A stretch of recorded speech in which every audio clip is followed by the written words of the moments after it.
There's quite a number of questions in relation to individuals that haven't done type 2 forms in the past. What's really important is that you need to go back and do the forms in consecutive order. So there are a few individuals that haven't done them since 2021. So you go to the NHS Pensions website or PCSE online, download the forms and complete them in consecutive order. Your pension record is updated in that manner. So it's not a problem. If you haven't done them, you can go back and complete them in the manner described.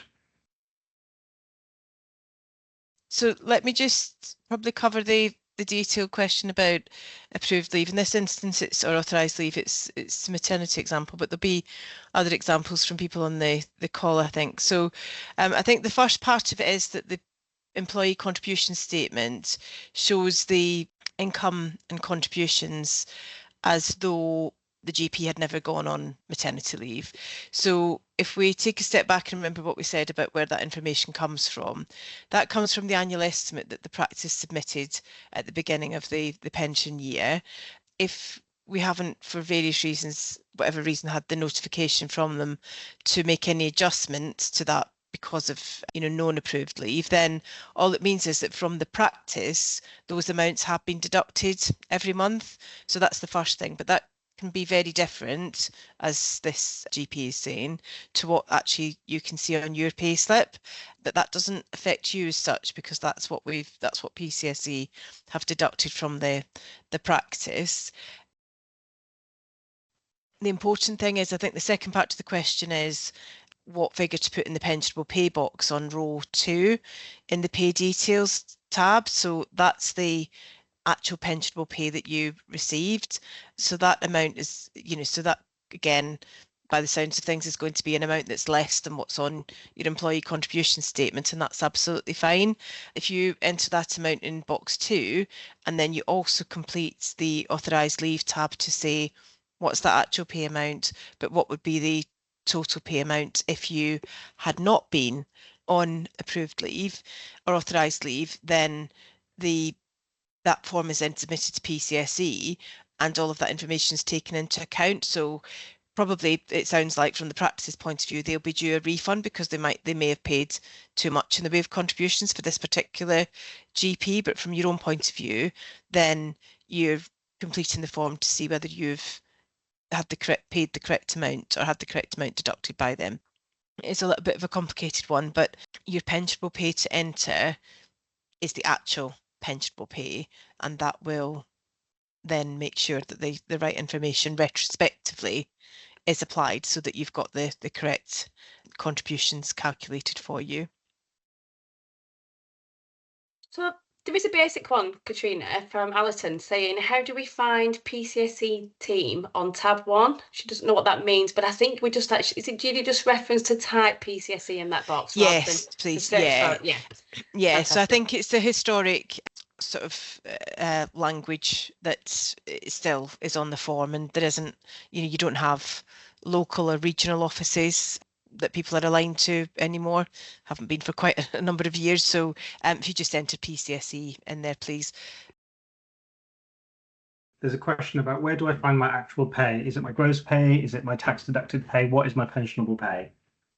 From the pay slips, then that is the gross pay. Is that correct? For the salaried role, yep. Yeah. For a solo, if it's for solo work, then as a GP, you should have an annual solo form as well. So that annual solo form clearly sets out, doesn't it, what the pensionable pay for that year for that role was. And then we've mentioned before, haven't we, about locum work, where the pensionable pay for locum work is 90%. But again, that's all kind of set out in the A and B forms, and you would have the total of all of that in your records if you had been working some periods of locum work during the year. That makes sense. Yeah, just to clarify that. So essentially, your pay in your practice or your active hours, all of it is pensionable as a gross value. If there is any private work that you do in your GP practice, it may be paid separately or may be paid on top, but that cannot be included in your pensionable pay. But it is your gross pay that is the pensionable amount, apart from locums, where it's 90%, as Katrina's mentioned. I appreciate there's a lot of confusion around that. But your practice managers or your out-of-hours provider should have a finance manager. They should also be able to help you if you have any confusion about how your payslip is written, they should be able to go through that with you. Yeah, because the sort of layout will be different from different providers, won't it, as far as the payslip goes?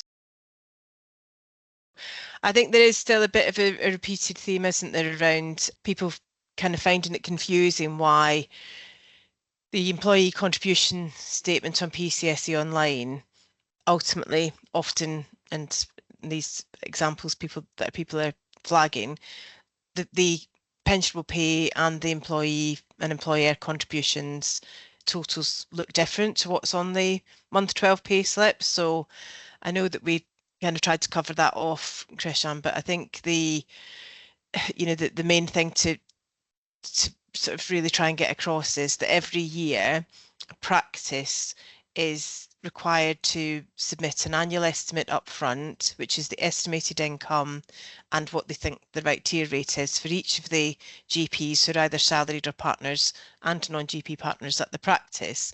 And that's so that on a monthly basis, as we go into that pension year, then from the practice's monthly contractual payments, pension contributions can then be deducted. So these pension contributions are deducted based on these estimated figures, and that's what shows on the GP's employee contribution statements, because at that moment in time, up until that point in time, that's what's been deducted for that year.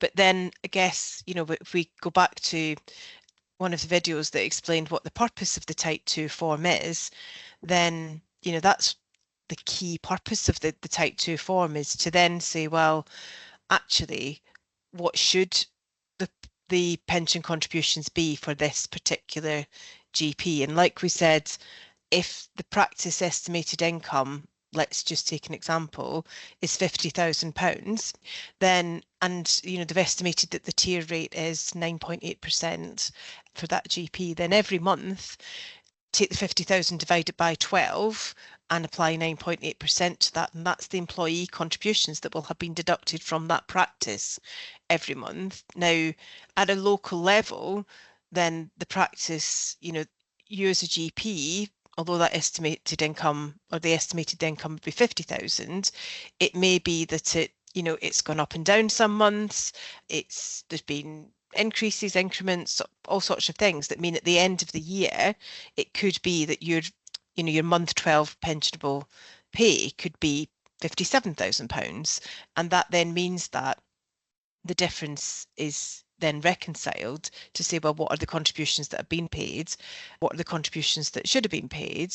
And that's where that balancing payment comes in on two fronts. One, from PCSE to the practice to say, right, this, you either need to pay a shortfall or you've paid too much for this GP. And then at local level, you yourself would be saying to the practice, right, I've done my Type 2 form now, and that's actually showing me that compared to what I've had deducted from payroll, this is, I've had too much taken or I've not paid enough, and how do we sort that out? So that's the purpose of the Type 2 form. So I appreciate it might be a bit confusing to say, well, why is that looking different to what I've got in my pay slips? But the pension contributions that are deducted on a monthly basis from the practice for each GP are purely based on the estimates that they've submitted. And like we've said, there's a number of different reasons why, when you go over the course of the year, then the pensionable pay turns out to be a slightly different or quite a different, in some cases, amount to what was estimated. And then on top of that, you've got the added complexity of the tier rates that needed to be applied for the year is then based on the overall pensionable pay that you ended up earning, if you like, for that year. And, if you ended up earning a little bit more than you thought or a bit less than you thought, you could easily jump down or up into a different tier rate band. So again, the practice may have an adjustment to make or to be collected from them in respect of that. But I think if you work through the form and you record that actual pensionable pay figure, that's the key. If you look at box 2 and you record your actual pensionable pay figure and you select the correct tier rate, then the rest of it follows suit, really. So the first one is a question about GP Registrar. GP Registrar years do not go on the Type 2 form because GP Registrar is officer income. So if you convert from being a GP Registrar to being a GP, you do not include the officer income on your Type 2 form.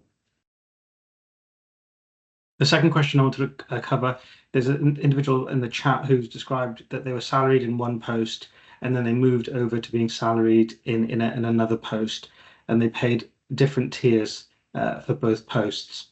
Now, with practitioner pay, what you have to do is add up your pay for the whole year and then make sure that you're in one contribution tier for the whole year. So if you earned, say, an example, £20,000 in the first 6 months, but then you earned, say, £60,000 in the second 6 months, your total salary is £80,000, so you have to pay the tier for £80,000 across both of your roles.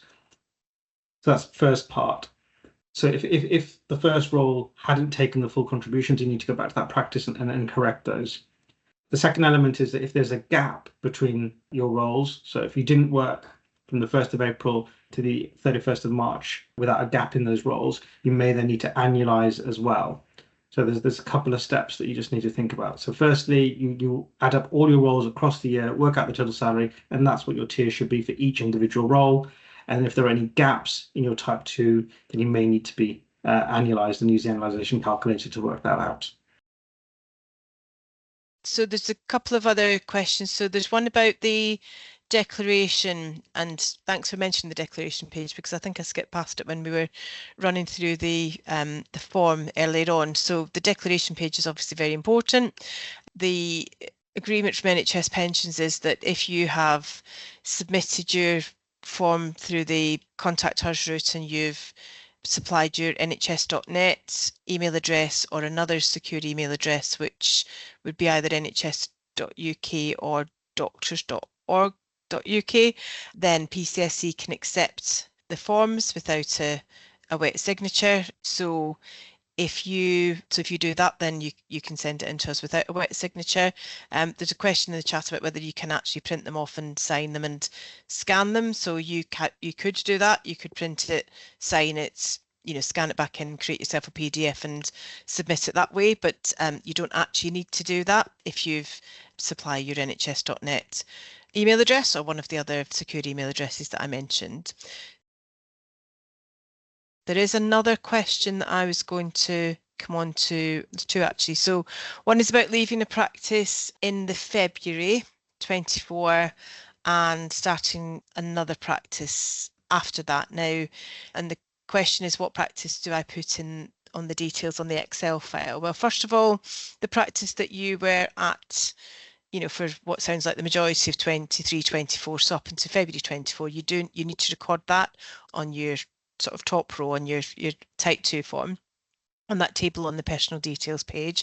But if the second practice, you haven't sort of made it clear whether you started in March or after the end of March 24, but if you started at the second practice before the 1st of April 24, let's say, and that was a salaried role as well, then you need to include that as a second row on that personal details tab, and then you would be completing row 2 in the pay details and row 2.1 for your second practice.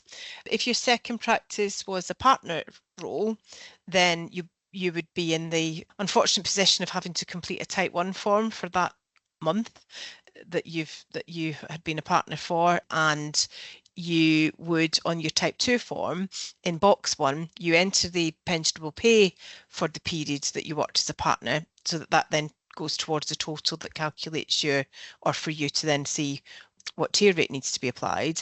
But you still would need to separately complete a Type 1 form. But if it is another salaried role that you took up and you took it up before the 1st of April 24, then that also needs to be included in your Type 2 form. And if you had a bit of some time off and you then didn't start in that second salaried role until after the 1st of April 24, then it would be when the 24-25 form comes out towards the end of this year that you then include that going forwards.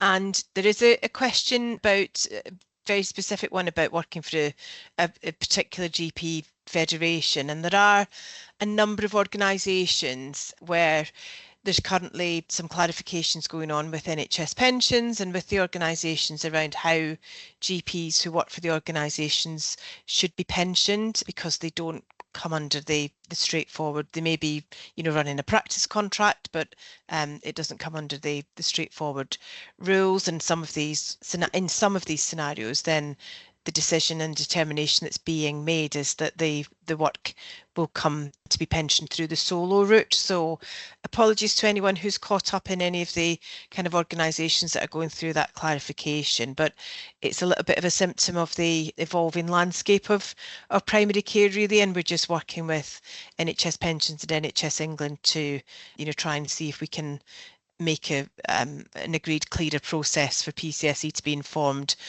when an organisation takes on a contract that's not a traditional kind of, GMS provider, etc., how those things can be embedded from the very beginning, so that as GPs yourselves, then you're not faced with complexities when it comes to how your pension contributions should be declared. So there will be communications through the individual organisations when, as each one is worked through.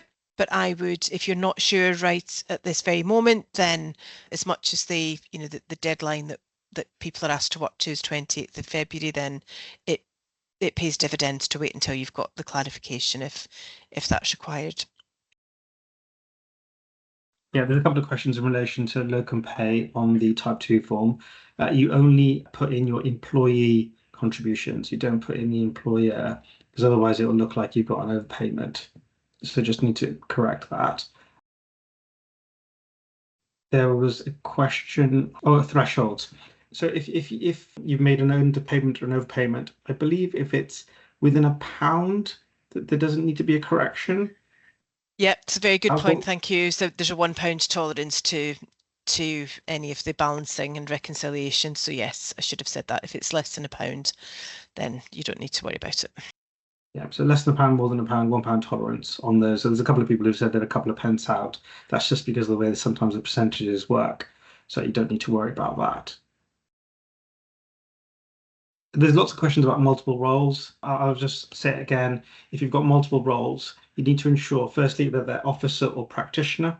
Officer roles do not go on the type 2 form, so you do not include those in any way or form. It's just your practitioner roles. You add them all up together, work out your tier, and then based on that tier, you pay contributions.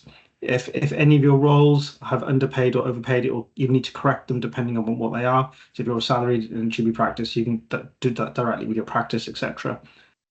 Also, you'll need to adjust your locums as well. But once you've worked out your tier, you'll just need to make sure that if you are within the whole 365 days, or if you've got gaps, then you will need to work out whether you need to use the annualisation calculator.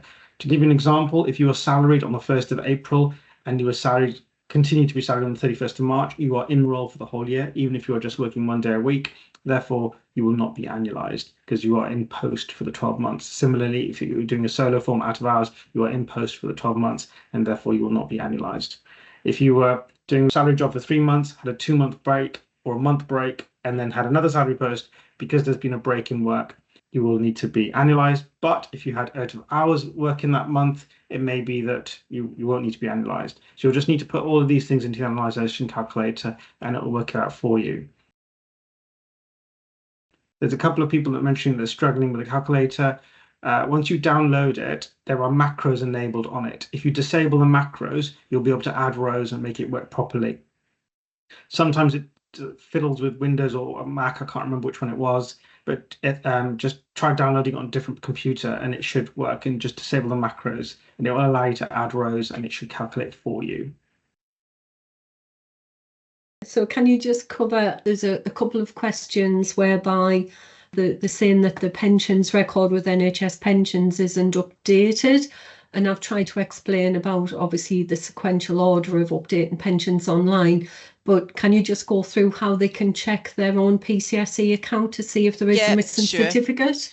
Thank you, Janet. No, that's a really good point. So the scenario that Janet's explained there, obviously a few people have raised, where they're looking at their pension statement and it's not as up to date as it's expecting to be, because maybe they did put their 21, 22, 22, 23 forms in on time. But as Janet said, if there's any, because NHS pension system can only be updated in sequential year order, if there was any year in the past, even if it was just 1 year and all of the other years have been, happily, perfectly reconciled, then the pensions updates, the record updates stop at the year where that gap is.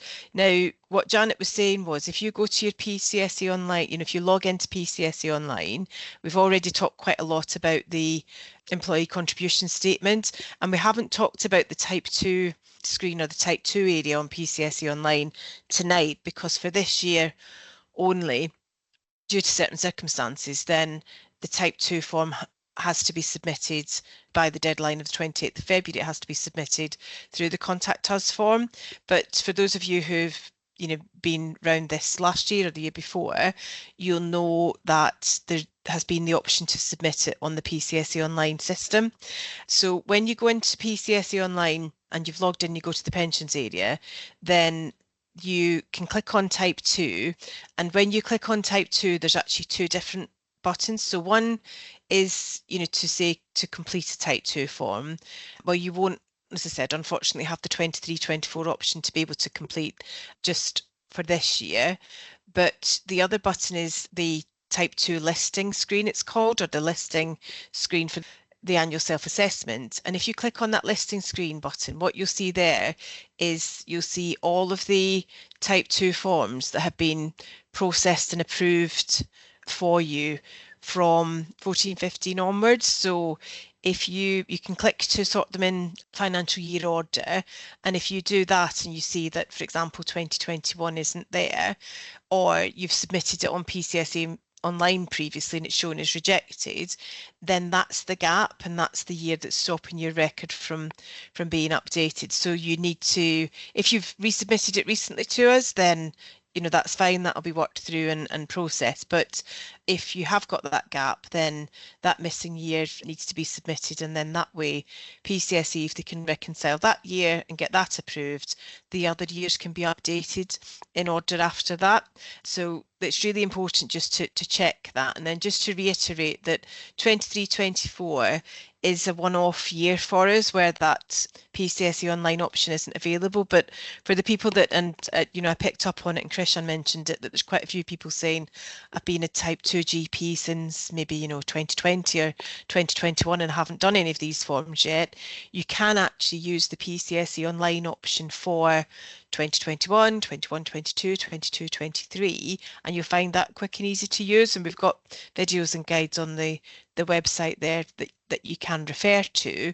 Or equally, if you want to, you can go to the NHS Pensions website, and the area that Debbie showed you earlier on where you find the 23-24 form, you'll find that the 22-23 is there, the 21, 22, etc.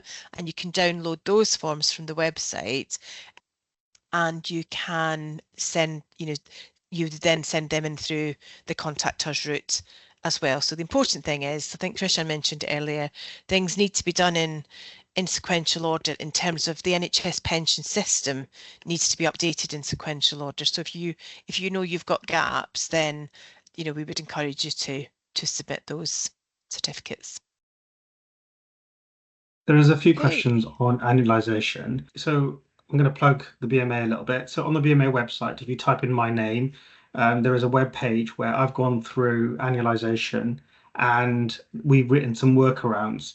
So for example, if an individual is in a salaried post from the 1st of April to the 31st of March, or doing out of hours from the 1st of April to the 31st of March the following year, because they're in post for the 12 months, they will not be annualised. These are simple workarounds that an individual can do. And on the BMA website, there are 3 workarounds that we have detailed. So please go to that and have a look, and it should help answer some questions for you.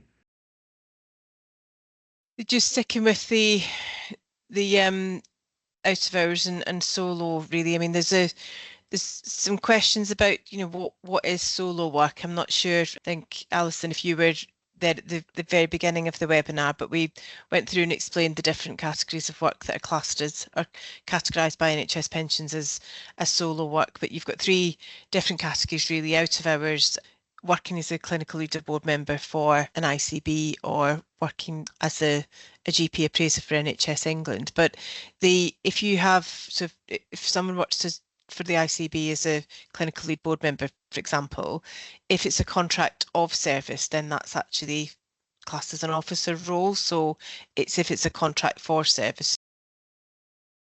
But then there's another question that's made me think about another important thing to point out. And it's just a recent question that says, I'm working for out of hours for a few shifts a month, and they've told me my pay is not pensionable. So the route that the GP is working for a provider in things like out of hours and extended access, etc., and all these kind of different, even APMS contracts, the route that the GPs can be pensioned through is determined by the makeup and construction of the nature of the organisational type. So it does sound a bit complicated, and unfortunately it is a bit complicated, but that provider, when they apply to, for access to the pension scheme, then they should be very clear as to whether GPs who work for them can be pensioned. I mean, if they've advised you that you can't, then, you can then contact NHS Pensions just to confirm that. But I would say that at least they're being responsible to explain that to you up front. But we have come across scenarios where, at a local level, staff working for a provider haven't been aware of that, and so when they've been kind of engaging GPs to work, then they haven't been aware up front that they can't pension the income. So do check with your provider if you're not sure whether the work is to be classed as practitioner, whether it's to be classed as officer, or whether indeed it's any of these kind of weird and wonderful scenarios that actually can't be pensioned at all.